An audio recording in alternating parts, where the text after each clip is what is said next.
But the main point that I want to make is that ILP is a micropayment technology. Over 1 billion ILP payments in 2018. And there's a reason that's important. You can do everything with a micropayment. Micropayments are kind of like packets. If you think about the way the internet works, it sends a packet to its destination with the best effort. ILP does the same thing. The smarts are at the endpoints, and the same thing is true with ILP. So if I want to send somebody $100, I can just sort of start streaming money at them, and when it gets to $100, I can stop. And that is better for a number of reasons. If you're going to make a payment in one shot, you need to get a quote. But do you get a free quote, or do you pay for the quote? If you get a free quote, it's going to be a terrible quote because you've got a free option. If you're going to pay for the quote, how many quotes do you pay for? Do you just pay for one and then take it? Do you pay for 5 quotes and only take one of them?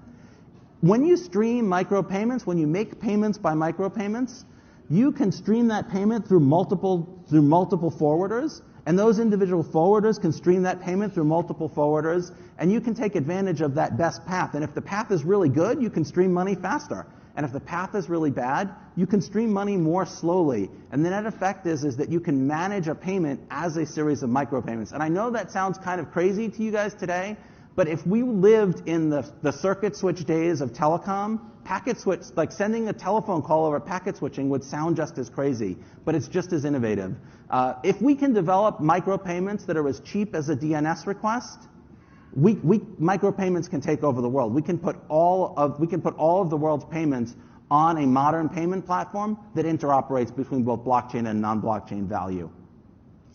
Interledger payments plus digital assets could be that internet of value, that way to move value all around the world. Thank you very much. This is a very sad day for America, and it was also very sad driving through Washington, D.C. and seeing the filth and the decay and all of the broken buildings and walls and the graffiti.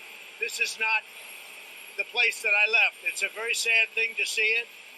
When you look at what's happening, this is a persecution of a political opponent. This was never supposed to happen in America. This is the persecution of the person that's leading by very, very substantial numbers in the Republican primary and leading Biden by a lot. So if you can't beat him, you persecute him or you prosecute him. We can't let this happen in America. Thank you very much, everybody. It's absolutely absurd. I mean, they've reached a new low. I mean, the reality is we know he's not monitoring the Trump persecution because he's taking naps all day long. I mean, the guy's not fit for office. And look, I have articles of impeachment out there against Joe Biden. And when we get back in September, if there's not a clear path and a clear timeline for impeachment, my articles are written in such a way that it can be offered as a privileged motion. I'm going to pull the trigger on that, and we're going to move forward. We have a 2-tier justice system in this country right now. I've had enough. My constituents have enough, and I believe America's had enough. This is one of those situations where the evidence is overwhelming. And the other problem is the media is driving the narrative. It's Trump, Trump, Trump all day, Trump. Meanwhile, we could start impeachment hearings. We could start rolling out this evidence. It would be covered 24/7. And then the American people would know the corruption that is the Biden family. Look, if you and I did a fraction of the things that Joe Biden and his family had done and are doing, you and I both would be in prison. We'd be cellmates, right? But that's not happening, and that's concerning for the Constitution, for the state of law, the rule of law, and for you and I and our freedom as we move forward. Because if they get Trump, they're coming after me next, they're coming after you next, because we're voices of freedom and conservatism for America. Welcome to the Crypto Teacher. And I come back with that video just to make you think. Don't forget to like and subscribe to the channel. And guys, we have the master magicians at work. And we know all the magic tricks are for this new 4th industrial revolution. Whether robots, algorithms, and drones take the economy over, pay each other with crypto, and the sheep go inside the metaverse. We have Trump first up, getting indicted. Then we have Biden about to be impeached. And we have the mainstream media playing the Hegelian dialectic. Few of the news channels for Trump, few of the news channels are for Biden. But they never give you the truth. Always divide and conquer. And we have Jeremy on Fox. Yes, he's a professor, and he says the Fed is doing a good job. And guys, we know better. And Jeremy contradicts himself just like all the others. Then he says down the road we're going to have issues. No, we're going to have issues right now. We know they have to destroy this legacy market for the digital transformation to come alive. And we have the Fitch downgrade. And guys, we know this Fitch downgrade is orchestrated. We know the fourth industrial revolution in the emerging markets, the switch is about to be flipped. So we know these countries are going to start getting off of the United States dollar, which is going to cause pain to the dollar. But guys, we know it's all part of the plan. Remember, the NWO calls the problem, wait for the reaction, and run in with the solution. And we know what that solution is. Free money and the machines. And then, guys, we have China and Russia. And we know the BRICS nations have already made plans to get off the United States dollar. But we know the NWO has to set up their main event. And we hear those drums are beating louder. Ships are starting to move in place. And then on top of it, we're getting more cyber attacks. And we know anytime we get cyber attacks, it has to be China, Russia, or North Korea. We already know who's to blame when it comes to the mainstream media. But don't forget to go, guys. All these distractions are set up to move us over to this new digital economy. And remember, the Cryptoteacher Jr. told you, because he knows when it comes to the New World Order, it's all planned out. You have a wonderful day. He does get a better grade. I mean, I still give him a terrible grade for the inflation and being so late on that. We wouldn't be in the pickle we're in. But I will admit, I thought that his rapid rise in rates would slow down the economy much faster than we've seen. There's an amazing resilience. The GDP is above every single forecaster of last December on what they expected for 2023. So where are we exactly, do you think, in the fight against inflation? I think the fight of inflation is going extremely well. We're still going to have pass-through on, certain service items, slow-to-move items. There will be some more wage increases. A lot of that is catch-up. And, I've been critical of Powell trying to squeeze down the wage earner who has not kept up with inflation. He and she needs to at least get up to the inflation rate. So I don't believe that any further hikes are necessary. But the hikes that have been put in place so far have not really squeezed the economy. We see a slowdown. Friday's employment report, as you just said, is a slowdown. In particular, by the way, the hours worked went down also, the lowest since the pandemic. So we are in a slowdown, but not a crash. I see a lot of resilience, and my call for a recession probability has definitely gone down over the last 2 months. So where is that call right now? I would say it's 2-1 against a recession. At least the rest of 2023 and early 2024. Now, anything could happen in the world that could upset that. What I hope is that Powell, in his last news conference, was much more two-sided, saying, I see the risks on the downside as well as upside. If we see the economy slipping, we see initial jobless claims go up or any other sign of a slowdown in the consumer, not only does Powell have to stop raising rates, he will have to start thinking about lowering rates, even though there is a bit more inflation in the system. Well, Jack, I would include the executive branch along with the House and the Senate. Good point. Honestly, it seems like no branch in the government is taking cognizance of the deficit, of the building deficit. We know that far out, Social Security and Medicare are insolvent. They cannot go on as they've gone on. Now, I have argued that I don't see any immediate crisis within the next few years. It really will develop later. There seems to be no willingness to do that. And by the way, that is one thing that will bias inflation upward, because the more debt you have, the higher the interest rates that you're going to have, and this is something that will eventually, I think, feed into inflation going forward. So, yeah, tackling the deficit is one factor in controlling the inflation. Sadly, Well, it's really about government and policy. There's no way to sugarcoat this at all. It's bad. And I'll tell you how you measure it's bad. Basically, when you downgrade the U.S. economy, which is what this downgrading is, you are losing a little faith in the U.S. dollar and the U.S. Treasury bill, because the default currency of the world, defined by every commodity priced by U.S. dollars, is the good faith of the U.S. government. And the whole world trusts it. Most sovereign funds keep the majority of their liquidity in U.S. dollars. That got hurt 24 hours ago, because now you start to ask yourself, well, where is this going? A downgrade from AAA to AA, does it go to single A? Now, if you're a sovereign wealth fund, you start to put that in your mind, and the bottom line for you and me is the cost of capital goes up. In other words, what it costs for us to borrow money to fund the government in deficit goes up. No sugarcoating that.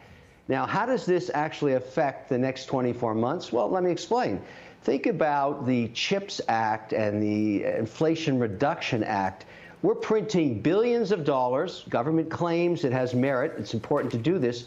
But at the same time, that's just a lot of spending, and that increases the deficit. And that's why Finch did this. They downgraded it. And I wouldn't say it was the two bills that caused the camel's back to be broken, but it was enough for them to say, okay, I've seen enough. Now, for me and you, or anybody at a kitchen table in America, your car loan just went up from 5 to somewhere between 7 and 9%. Really? That's not going to help. So the cost of your loan and your borrowing and your mortgage going up, period. But on the political aspect of the Biden administration was defending itself, and they pointed repeatedly to January 6th. From a political standpoint, that leads to a lack of trust on behalf of those who are investing in the United States of America. Now, do you think that to be true? I think that's a political statement, Shirley. I mean, really, this downgrade is about debt and the ability to pay it back.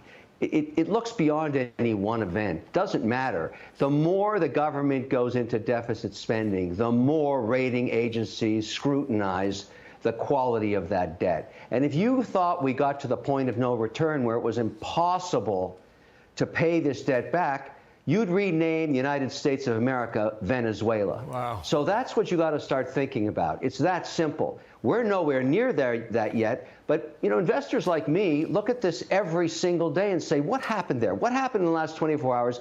And how does that change my propensity to bet on the United States of America as a long-term good gamble where I put capital to work? And that lost a little bit last night on the downgrade. Okay. There is, I keep pointing this out to people. How can you possibly spin this in a good light? There isn't one. There's no good news. And that's happening. Maybe they could make an argument about that funding the Chinese army and espionage and all the rest of that, but that's not his problem. His problem is lack of transparency. When I invest in the world's largest money manager in an index fund that's global, a portion of that is based on the larger economies. It's prorated by the size of an economy. China gets a big chunk. What I don't get, and there's no information for me to get, is the transparency specifically of what those investments are. So the only defense Larry Fink has and BlackRock has is to shine the light of transparency on every single investment so that you can see whether or not these allegations are true. Yeah. And you don't get to do that in an index fund. It's very hard to. So that's his only way to do it, whether you're a retail investor, an institutional investor, or actually a sovereign fund that's managed by a government. Let's see he has to do that. And the other problem he's got is ESG. He's got ESG issues. People are asking, why do you make these decisions? It's opaque. We don't know. Lots of issues around transparency. So play out the China threat as well, because sometimes they seem, that is with Russia, to sort of dovetail on just going at us here, either by threats, intimidation, provocative acts. In China's case, working with North Korea. What do you make of it?